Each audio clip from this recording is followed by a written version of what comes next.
Auto thefts in Canada have seen a significant decline in the first half of 2025, according to recent data from Équité Association. This decrease follows a series of efforts to combat vehicle theft, including new anti-theft technologies and what I see here is stricter law enforcement measures.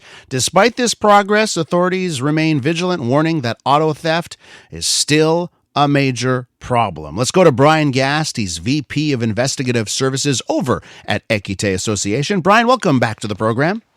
Thank you very much. Thanks for having me. So, Bryan, listen, if you listen to my show like every day, people would say, Elias, you're too optimistic.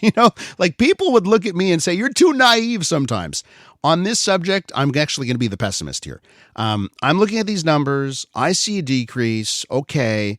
But the numbers are so staggeringly high to begin with.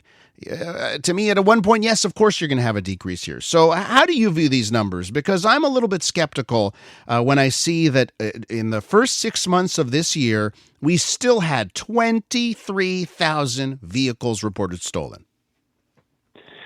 Yeah, you're right. I mean, this is a good indicator, a good report card on some of the efforts and great work for law enforcement, CBSA, and our investigators.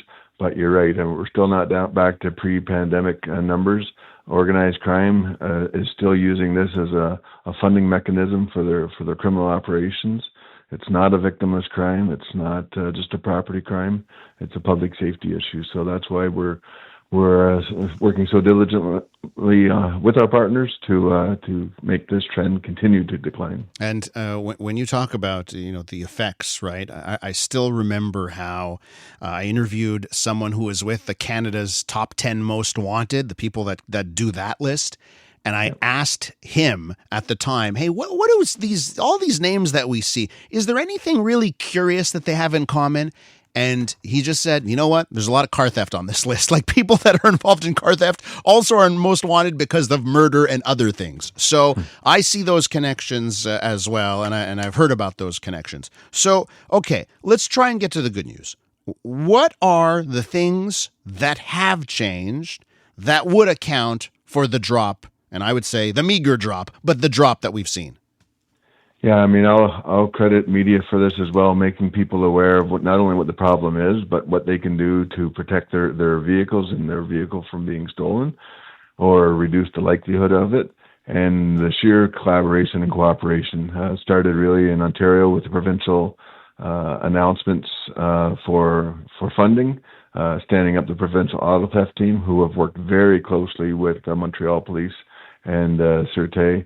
Projects like Project Vector, working at the Montreal ports, looking for export collaboration interprovincially and nationally and internationally with law enforcement and our investigators that are coast to coast. So there's been a lot of enforcement and a lot of operations looking at the organized crime groups. So targeting them, not just a common thief, but going after the hierarchy of the groups. 22.2% drop in Quebec. You brought up the Port of Montreal. For our listeners, I tell you, Bryan, I get text messages and it's almost been like a running gag. Like I've gotten messages from listeners, multiple messages.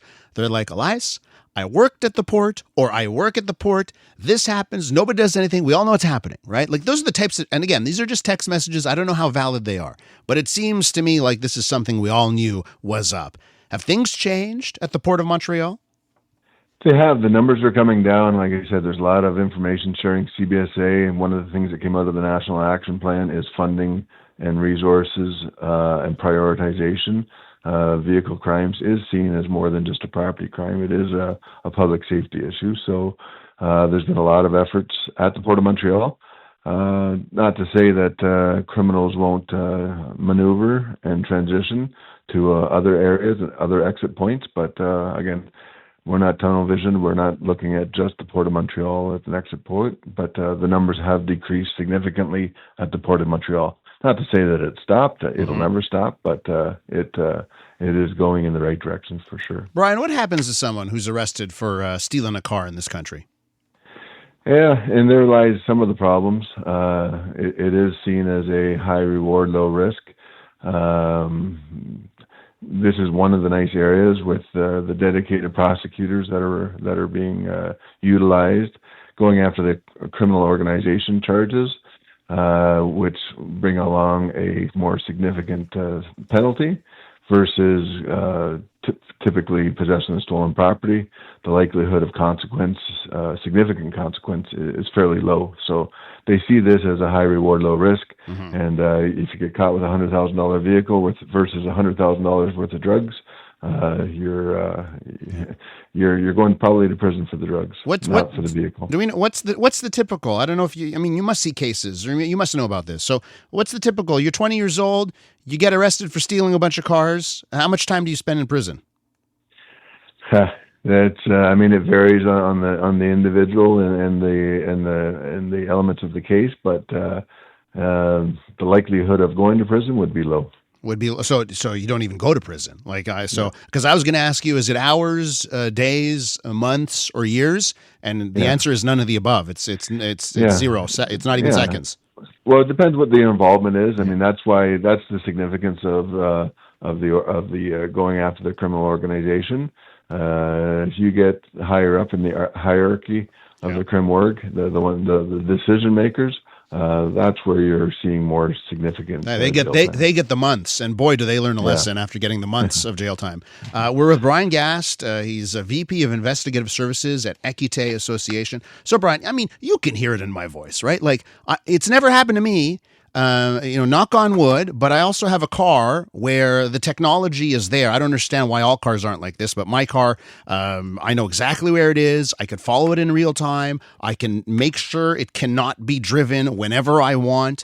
I can do a whole bunch of things to my vehicle. So I've got technology behind me. None of these other traditional car manufacturers have seemingly figured it out. But you can understand that I'm frustrated here, because to me, you may be, I'm sure you guys are doing the so much work on this, and law enforcement doing so much work on this. And then the criminal justice system says, crime pays, get out of here. Don't worry about it. You don't even have to spend any time in jail. Like, you must be frustrated. Like, I'm really frustrated, and it's never really affected me. So I wonder, are you frustrated too? I'm not frustrated. It can be discouraging. A lot of effort goes in, but we keep moving forward. And I know the Canadian Association of Chiefs of Police are very connected with this point, looking for bail reform and the sentencing aspects of it. So I mean, I'll put my faith that things will progress as time goes on. But definitely some work in that area for sure. But do you think this problem can actually be solved without putting people who steal cars in jail for significant periods? I mean, I don't think vehicle theft will ever go away. It'll never be eradicated. Yeah. The degree in which it happens can be diminished. I mean, auto theft has been around for decades and decades. It's many things would have to happen to continue to reduce it. Not only the sentences, but the vehicles being harder to steal in the first place. Having a modernized security standards for the vehicles. There's a lot of things that still are outstanding, but definitely everybody working together and not taking the foot off the gas. This report is by no means to say that we've fixed the problem. Mm-hmm. There's still a lot of work to be done. Continue doing what we're doing and do more of it. Do you ever think that manufacturers are a bit complicit in all this? Car makers are a bit complicit because if their car gets stolen and shipped to, who knows where, Middle East, Africa, Asia, wherever it gets shipped to, they just end up with another sale on this side of the world. Do you ever point blame at the car manufacturers for not putting the technology that could nip so much of this in the bud? Yeah, I mean, I don't think there's a silver bullet solution. I think there's more that everybody can do, including some manufacturers are making significant measures. What that standard does is it ensures that all manufacturers are building to the same standards. The ones that are going above and beyond, great. But we'd like to see all manufacturers designing security packages for the vehicles that are reflective of the current methods of theft. Like you said, Vehicles are basically a big computer and very easy to steal with the right technology and knowledge. that's what we're trying to overcome. Bryan, I want to thank you for your time. My apologies that you caught me in a mood this morning, but this is one that really frustrates me because we've been doing this on this program for so many years here. Bryan, take care. Thanks so much. Thank you. Have a good day. Bryan Gast, VP of Investigative Services at Équité Association.